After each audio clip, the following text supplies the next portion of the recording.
আসসালামু আলাইকুম। আজকে আমি আপনাদের সাথে একটা মিনি ফ্যামিলি ট্যুরের গল্প শেয়ার করব। আমাদের প্রথমত সাজেক যাওয়ার প্ল্যান ছিল, কিন্তু আব্বুর অনেক টায়ার্ড শিডিউল থাকায় আমাদের সাজেক যাওয়ার প্ল্যানে যত রকমের জল্পনা ছিল সব যাই হোক মানে কোনোটা এক্সিকিউট হয় না। যাই হোক, তো আলটিমেটলি আমরা পরে প্ল্যান করি যে আচ্ছা বরগুনার অনেকগুলো ভ্লগ দেখেছি যেখানে অনেক সুন্দর সুন্দর প্লেসের কথা বলা হতো, কিন্তু বরগুনায় যাওয়া যায়। শুক্র শনি আমাদের হাতে শুধুমাত্র টাইম আছে, তো আমরা শুক্রবার ভোরেই বরগুনা যাই। বরগুনা যেয়ে এখানে থানার সামনে আমরা গাড়ি পার্ক করে খুঁজছিলাম যে কোন হোটেলে ওঠা যায়, কিন্তু আলটিমেটলি দেখা যাচ্ছে এখানে কোনো ভালো হোটেলই নেই, কোনো কিছুই তেমন নেই, লাইক পর্যটকদের জন্য ফেভারেবল কিছুই এখানে নেই। যাই হোক, তো আমরা তখন দুপুরবেলা আমরা খাবারের হোটেলের জন্য কোনো রেস্টুরেন্ট খুঁজছিলাম, সেখানে রেস্টুরেন্টও অ্যাভেলেবেল নেই ভালো।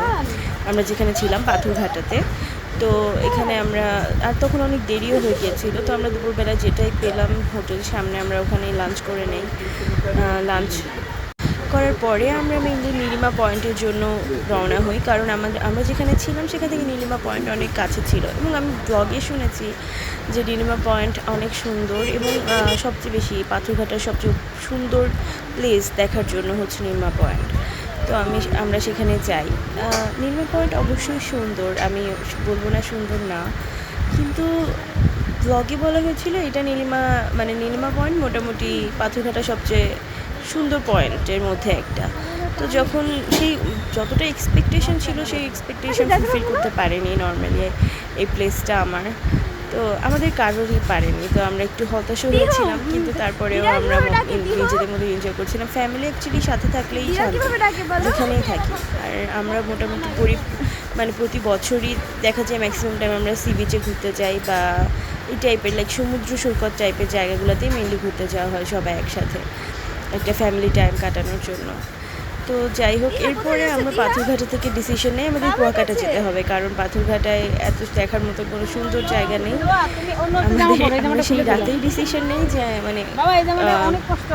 আমরা যাব কুয়াকাটা, কিন্তু বরিশাল হয়ে ঘুরে যেতে অনেক প্রবলেম হয়ে যাবে। তো এই জন্য আমরা চিন্তা করি যে আচ্ছা দুইটা ফেরি পার হলেই আমরা কুয়াকাটা চলে যেতে পারবো, রিক্স হলেও আমরা ফেরির জন্যই দেখি। কিন্তু তখন অনেক রাতও হয়ে যায়, ফেরি ছিল না, লাইক বলেছিল যে 9টার মধ্যে ফেরি বন্ধ হয়ে যাবে।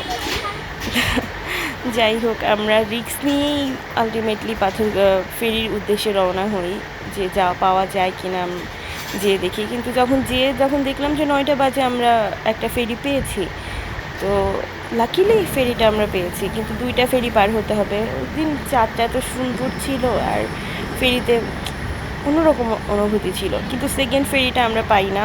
সেকেন্ড ফেরির জন্য আমাদের ফেরিকে কল দিতে হয় এবং রিজার্ভ দিতে হয় ফেরিটা। যাই হোক, আলটিমেটলি এত স্ট্রাগল শেষে, এত জার্নি শেষ করে আমরা কুয়াকাটার উদ্দেশ্যে অলমোস্ট কুয়াকাটায় পৌঁছে গেলাম। আমরা রাত তখন প্রায় 1টা মতন বাজে আমরা কুয়াকাটায় পৌঁছাই। কুয়াকাটায় অনেকবার আসা হয়েছে, তো এই জন্য আমাদের অত বেশি ইচ্ছা ছিল না কুয়াকাটা আসার, কিন্তু পাথরঘাটার অবস্থা দেখে মনে হলো যে কুয়াকাটা চলে যাওয়াই বেস্ট। কিন্তু আসলে সত্যি বলতে কুয়াকাটার মতো শান্তির জায়গা আর নেই।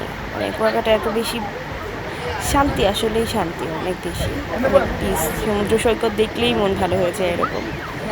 যাই হোক, এখানে আমরা মাছ খেতে দাঁড়ালাম, মাছ দেখছিল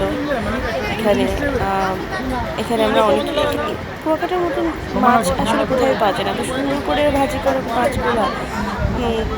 তারপরে হচ্ছে এখানে লাক্ষা ফ্রাই, লুইটা ফ্রাই, তারপরে অক্টোপাস, কাঁকড়া, আরও এই ধরনের অনেক কিছু অর্ডার করে আমরা ওয়েট করছিলাম যে কখন আসবে। সারাদিন দুষ্টিমি করতে থাকে টিহু বেবি। আর ছাগল কিভাবে ডাকে? আব্বুর হাতে অনেক কম সময় ছিল, এই জন্য আব্বু বারবার বলছিল যে আমরা আসলে সকালবেলায় যাবো নাকি হচ্ছে পরদিন থাকবো, শনিবারে থাকবো নাকি চলে যাবো। যাই হোক, সকালবেলায় পরে আমরা ডিসিশন নেই আমরা যে আচ্ছা আমরা বিকাল 4টার দিকেই আমরা চলে যাব। তো আমরা সি বিচে অনেক এনজয় করি, আমরা গোসল করে যেটা ফ্রেন্ড যেমন নিই। এখানে আমরা রওনা পথে আবারও ওয়েট করে এখানে আমরা ডিনার করি। অ্যাকচুয়ালি ডিনার টাইম হয়ে গিয়েছিলো লাঞ্চ করতে এখানে আমরা ডিনার করার পরে আমরা জার্নিটা বেশ এনজয় করি। আমরা জার্নিতে বিভিন্ন জায়গায় দাঁড়িয়ে এটা সেটা খাওয়া দাওয়া করি। আর এটা আমরা সবসময় করি। আমাদের ৩ ঘন্টার জার্নি দেখা যায় ৬ ঘন্টা হয়ে যায়, কারণ আমরা রাস্তায় অনেক বেশি দাঁড়াই, অনেক এনজয় করি হচ্ছে জার্নিটা। তো অনেক রাশ ট্যুর ছিল আসলে, কিন্তু রাশ ট্যুরের পরেও ফ্যামিলি ছিল ১.৫ দিন ২ দিন একসাথে, ভালোই লেগেছে অনেক বেশি। আর এখানে ডাবলার সাথে ডাবলার এখানে ২ জন ঝগড়া করছিল কী নিয়ে যেন, আমি সেটা রেকর্ড করে ফেললাম।